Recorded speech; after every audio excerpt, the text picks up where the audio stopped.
Thank you. So it's a pleasure to be back in Hotlanta. I actually went to Emory for undergrad and for medical school, so I was here for many years, and I now live in New York City, and I'm an assistant professor of clinical medicine at Cornell, and I also helped to found and run a not-for-profit Marjorie's Fund where we do type 1 diabetes in resource-poor settings like sub-Saharan Africa. So if at any point anybody wants to talk about that, I'm more than happy to discuss. But I'm charged to today discuss with you lifestyle interventions and how we can use them to treat our patients with type 1 diabetes. I think we may not be advancing here. Sorry, guys. Our prior speaker burned out the remote control. No. Sure. Sorry. No problem. So, as we know, type 1 diabetes is on the rise. Thank you. It was your touch. Type 1 diabetes is on the rise worldwide. I don't know what you did here. That's weird. It just works for me. Okay. So type 1 diabetes is on the rise worldwide. Unfortunately, the epidemiology behind type 1 is very poor, right? So we don't do a very good job of screening for type 1. We're also confused as to how to diagnose type 1, as we've heard from many of the other speakers today, and we'll continue to hear. But we think that there are upwards of 30 million people across the world with type 1 diabetes, and frankly, probably more. It's just an underdiagnosed phenomenon. And what we do know is worldwide the incidence is increasing, a little more than 3% if you look at all the epidemiological data. The take-home, and I know you've heard this from some of the prior speakers, 80% of us with type 1, and I say us because I have type 1 diabetes myself, are adults. So, to call it a condition of kids, it's really a misnomer. And indeed, 25% of new cases of type 1 diabetes are diagnosed in adults, people greater than the age of 20. Who gets it? Well, there is certainly a genetic predilection to type 1 diabetes, especially if you have a family history. If you have a father with type 1 diabetes, that connotes the greatest risk, upwards of perhaps about 5% in terms of the risk of type 1 diabetes. But as was mentioned, 80 to 85% of people, maybe even 90% of people with type 1 diabetes don't have any family history. So again, we think of those as sporadic cases where we have now reason to think that this particular individual is at greater risk. So we need to do a better job of really investigating what those causes are and screening those people, that 90%. What does type 1 diabetes do, and why do we care, and why are we spending so much time at this conference talking about type 1 diabetes? Well, worldwide, it's horrific in terms of its complications. And frankly, we're not doing a very good job even if you live in a place with lots of resources like the United States or Europe. I see people in sub-Saharan Africa die pretty immediately after diagnosis. But in general, we think that it kills people 15 years earlier. If you're diagnosed as a child, you're likely to, 15% of them will be dead by the age of 40. I mean, this is really horrific and preventable statistics. Why does this happen? Well, we know that significant macrovascular complications can ensue from type 1 diabetes. Again, preventable, and it's a pricey condition to have. Why is it pricey? It's not just the medications, it's not just the glucose monitoring devices, but it's the complications that lead to an increased price. So we have to do a better job of treating, and the cost of all of this will come down. So the past of type 1 diabetes, and I love the prior lecture, it's like a segue to some of this discussion. We used to think of type 1 as a condition of young people. I like to think of myself as still young, even though I'm not. A condition of young people, condition of thin people, and a condition in which we were only able to treat people with insulin. But what we realize is it's really a condition of all ages. There's a wide spectrum of people, and as a reminder, 80–90% of people with type 1 are actually adults. And it happens in all body types, thin, obese, in between. We have all different flavors of type 1 diabetes now, and I'm sure that you're seeing this in your clinical practices. So insulin does indeed remain the mainstay of treatment for type 1 diabetes, of course. You have a paucity or a true deficiency of insulin, you have to give it back. There's no, at this point, way around that. But we do have some officially approved treatment modalities to use in conjunction with insulin, including Similan or Amylin. Off-label, we're also looking at a lot of other treatment options, including with metformin, GLP-1 agonists, SGLT2 inhibitors, not approved, but really have proven, because of the rise in insulin resistance in many type 1 patients, to have, just as they do in type 2 diabetes, a true benefit in terms of providing better glycemic control. So this is a compilation of a lot of type 1 diabetes lifestyle interventions. And my talk is about lifestyle interventions because whatever flavor of diabetes a person has, lifestyle is really cornerstone toward managing that, in addition to, of course, the medications that you take. And there's a laundry list of lifestyle interventions which have been investigated over time. But I wanted to focus on a few of those subjects in terms of lifestyle and start with exercise. So this is a doctor who doesn't necessarily have a very good bedside manner. Hopefully we wouldn't say this in the room, but essentially he's saying to this very scared person with diabetes, which he looks like a type 2, but remember he might be a type 1. What fits your busy schedule better, exercising 1 hour a day or being dead 24 hours a day? And again, I use that kind of humorous anecdote to say consistent physical activity, not the weekend warrior, not the person who works out for a week and then takes off months. Consistent, reproducible, something to fit in their daily things that they do on a consistent basis. That's what we're seeing in terms of the benefit from exercise and type 1 control. But I want to elucidate some of the nuances of this by going over in brief some studies behind exercise and type 1.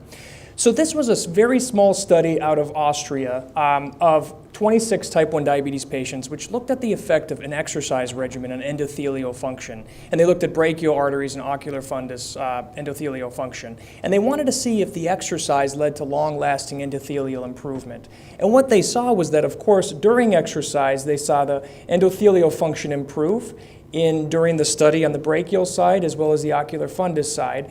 But at the end of the trial, they saw the endothelial function return toward the baseline that it was at before the initiation of the exercise. So that was 8 months after this intensive exercise regimen was completed. So again, a reminder to us that you lose many of the benefits of exercise if you don't keep it up. So those are the type of discussions we need to have with our patients clinically.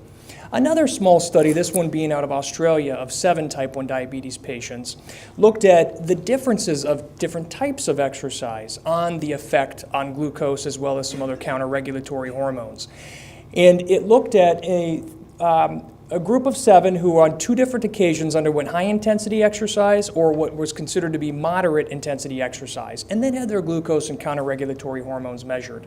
And what you can see is that the high-intensity exercise group in the solid circles, the low-intensity in the open circles, the bar being when exercise occurred, both groups had glucose levels drop, but you can see that glucose levels dropped more in the moderate exercise group. And why would that be? Well, they looked at what happened to various counter-regulatory hormones during exercise, and they saw that epinephrine, norepinephrine, and growth hormone increased more in the intensely exercised group as opposed to the moderate exercise group. And so the correlation is that because of that increased amount of counter-regulatory hormones that we can see during exercise, this is why patients come to us and say, you know what, I don't get it. I'm higher after exercise. I didn't eat. I didn't do anything else. I'm watching my numbers like a hawk. Why am I higher after exercise? I think it really derails patients in terms of taking care of themselves and actually thinking exercise is worth it. But if you can explain to them that it's not in necessarily their control, that there's a physiologic reason sometimes behind this, they can learn how to overcome it and anticipate it and dose insulin accordingly. So what about on A1C changes, on hemoglobin A1C changes? When you look at a meta-analysis of multiple studies, okay, you'd think that, well, hey, exercise, it's going to be great. You're going to see A1Cs fall. Unfortunately, when you look at large meta-analyses, they don't really show a true great improvement in hemoglobin A1C values. So why is that? Well, listen, as again a type 1 diabetes patient myself who likes to exercise a fair amount, there are a lot of challenges toward caring for type 1 diabetes during exercise. How much insulin do you have on board? What did you eat? Is the carbohydrate going to be hitting your system? What's your hydration status? What type of exercise are you doing? I mean, the list goes on and on and on. The things that rattle around in the brain with somebody who has type 1 diabetes when they exercise can really overwhelm a person, and they can many times misgauge that and have a reflexive high or a reflexive low, which can, in a net setting, lead to a higher hemoglobin A1C value and worse glycemic control. And there's a great fear of hypoglycemia that contributes toward a barrier toward exercise.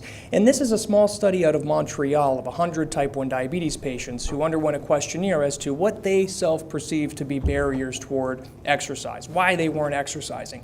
And what was the take-home is that they had fear of hypoglycemia. I mean, I don't know how many times patients tell me, I just don't want to exercise, I don't want to do this because I had a bad hypo when I did it before, and they're burned, they don't want to do it again, they give up. So we have to have conversations about hypoglycemia with our patients and better than what we're doing so that they can get the true benefit from exercise and therefore have the benefit of hemoglobin A1C lowering as well as prandial excursions. So moving toward another topic in terms of lifestyle, diet. I like this. I've used this cartoon before, but this is a wife talking to her husband who has diabetes saying, I don't think this is what your doctor meant by lowering your carbohydrates, as he takes the juice and the cookies from the higher shelf of the fridge and puts it on the lower shelf. And I think we have patients who like to interpret, diet in various ways, and I truly, truly believe that diet is different for all people and people respond differently to different types of foods. But in general, traditionally I've thought lower carbohydrate better for type 1 diabetes. I still believe that, but that belief is challenged when you look at the information out there. This is a study that was published in Sweden, a hotbed of type 1 diabetes as we know. 48 type 1 diabetes patients attended an intense carb counting class for a month. Then they were recommended to have 75 grams or less of carbohydrates. And then they were followed for upwards of 4 to 5 years, for hemoglobin A1C and adherence to this low-carb diet. And what the study authors saw was that at the beginning, when they instituted the low-carb diet, all of the A1C levels dropped in all participants of the study. But over time, participants who were less adherent with the low-carb diet saw a rise in hemoglobin A1C back toward pre-class baselines, whereas patients who maintained the low-carb diet maintained hemoglobin A1C improvements over time. So that makes you feel good, low-carb, better, right? Well, when you look at the DCCT trial and you look at what type of diet differences resulted in better hemoglobin A1C changes, you kind of see some different suggestions. So this is a cohort of the DCCT trial, 532 of the intensively treated patients who were subdivided based upon quartiles of carbohydrate, on fat, and on protein intake, amongst other measures. And then their A1Cs were matched to be compared toward if they had a certain correlation to those quartiles of intake. And what they saw was that lower carbohydrate intake and higher fat intake was associated with higher hemoglobin A1C concentrations.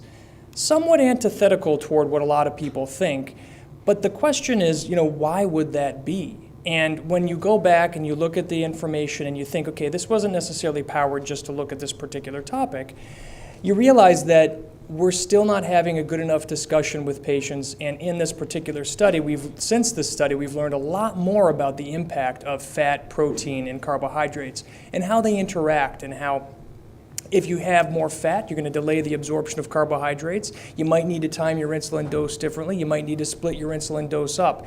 Patients don't do a great job of that, and so many times you see patients riding at a higher number. They may not give up the carbs because they fear lows, but they're not monitoring enough to better predict and understand how they are individually affected by these given foods. So for me, the take-home from this particular piece of information is we need to, again, educate our patients more about the impact of these subtypes of diet on their glucose levels and remind them test, test, test. Know your blood sugars. What about mental health? Okay, so mental health is tricky when it comes to diabetes. We're a really afflicted group when it comes to depression, anxiety, and eating disorders, type 1 diabetes. And this is a psychiatrist saying to his patient, are you depressed because you have diabetes, or is diabetes causing your depression? And the guy says, yes. And the truth is, he's right? So we don't know if it's the chicken or the egg or a combination, and frankly, it's probably a combination. Diabetes patients are more depressed, maybe pathophysiologic changes in the brain, but also diabetes is really stressful, type 1 in particular. So people are depressed because of all that stress they have to deal with. Combination, but diabetes is much more commonly associated with depression than in the general population. At least in the United States, about 6% of people have some type of depression, all comers. Diabetes, that number almost doubles. And this is shown through a couple of these studies I'm going to briefly go over. This is out of Columbia, one of the universities in New York, and this was 150 type 1 diabetes patients. They have a large cohort of type 1s, and they were screened for mental health disorders.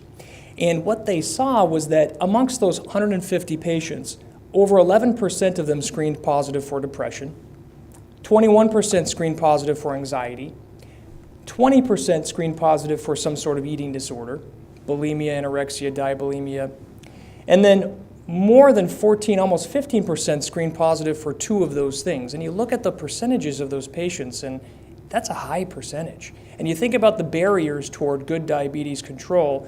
If we don't really attack the mental health piece, we're never going to get anywhere with patients, no matter what treatment modality we do, or no matter how much we even try to prevent their diabetes. We're never going to get there. We have to focus on mental health. And what they saw was that anybody who had a positive screen for any of these issues had worse outcomes, and they had higher hemoglobin A1C values. This is further reiterated in a larger data set that's out of the Type 1 Diabetes Exchange. How many of you know about the T1D Exchange? Okay, so if you don't, you should really check it out, because I think it's a really wonderful consortium that gives us a heck of a lot of information about type 1 diabetes outcomes, at least in the United States. It's over 27,000 patients in many, many centers across the country, and it looks at various outcomes and various different quartiles of patients and how they relate to diabetes, type 1. So in this particular study, it was over 6,000 type 1 diabetes patients who were assessed for depression and how they related to diabetes outcomes. In this particular study, over 10% of participants screened positive for depression, again, much higher than in the general population.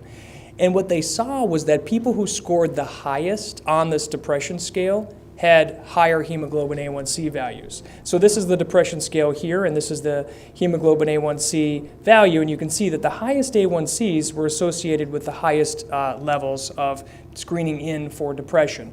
Additionally, people who screened positive for depression had much higher rates of severe hypoglycemia. You know, not the type where I'm sitting up here and have to pop a couple of Starbursts to correct a low, but you have to rescue me and give me a shot of glucagon. And this is the solid are the patients who have depression, and the open rectangles are the patients who do not. And you can see that severe hypoglycemia, much more common in patients who had depression. DKA, diabetic ketoacidosis, was also much more common in people who had depression. These are really bad outcomes that are preventable if we appropriately screen for and treat depression in these patients. Additionally, these people had more missed insulin doses if they were depressed, and they exercised less, and they checked their blood sugars less. So a whole compilation of things that can lead to a perfect storm for worse diabetes control. What about sleep? I don't know about you, but I don't get enough sleep. I certainly didn't last night. I arrived kind of late. But I like this. This is not my tombstone, but in loving memory of sleep, so suddenly taken from us by diabetes. How many of you get enough sleep? Did you get enough sleep? I'm impressed. How many of our patients get enough sleep, do you think? Not a lot, right? Not a lot. So this is an interesting study looking at sleep's effect in type 1 diabetes. It was a really elegant study done by one of my friends, Trevor Orchard, who's at University of Pittsburgh, who is part of the EDC, Pittsburgh's Epidemiology of Diabetes Complications Study, a large, long-going trial of type 1 diabetes patients in a cohort that is seen at UPitt. In this particular study, they looked at 222 individuals with type 1 diabetes, and they assessed them for issues related to sleep duration, disturbances, and how they might relate to diabetes outcomes. And so what Trevor's group saw is that patients who had type 1 diabetes had a higher obstructive sleep apnea risk, upwards of 23%. They were more sleepy during the day, 13%. They self-reported poor sleep quality, 41%. A lot of them had bad dreams, 26%. So they really were not sleeping very well. But there was an interesting other piece of information that they didn't necessarily anticipate that they got out of the trial, which was sleep duration had an effect on A1C, but it was different based upon how well you were controlled in terms of type 1 diabetes. So the longer a person who had poor control slept, a linear progression in terms of the hemoglobin A1C values. So the longer they slept, the higher the A1Cs if they started from a poor control standpoint in terms of their diabetes. But when you looked at people who were better controlled, the longer they slept, the lower their hemoglobin A1C values were over time. And Trevor's group couldn't quite explain definitively why that finding was seen, and there are a lot of kind of speculations about this, and admitted that we need to be able to reproduce this in a larger study, and we need more studies to elucidate why this might be. But it's interesting to think about when we talk to patients about sleep, we have to remind them that the duration of sleep might indeed affect their glycemic control, and think of it in the context of how good they are from the beginning in terms of their glycemic control. A lot of patients sleep much later on the weekends, of course. Many patients sleep less during the week. So we need to have these discussions, and certainly more studies need to be done to better elucidate why this might be. And I know we've talked about a lot of information today, but I wanted to close with a picture of my boys. I have two 8-month-old sons now.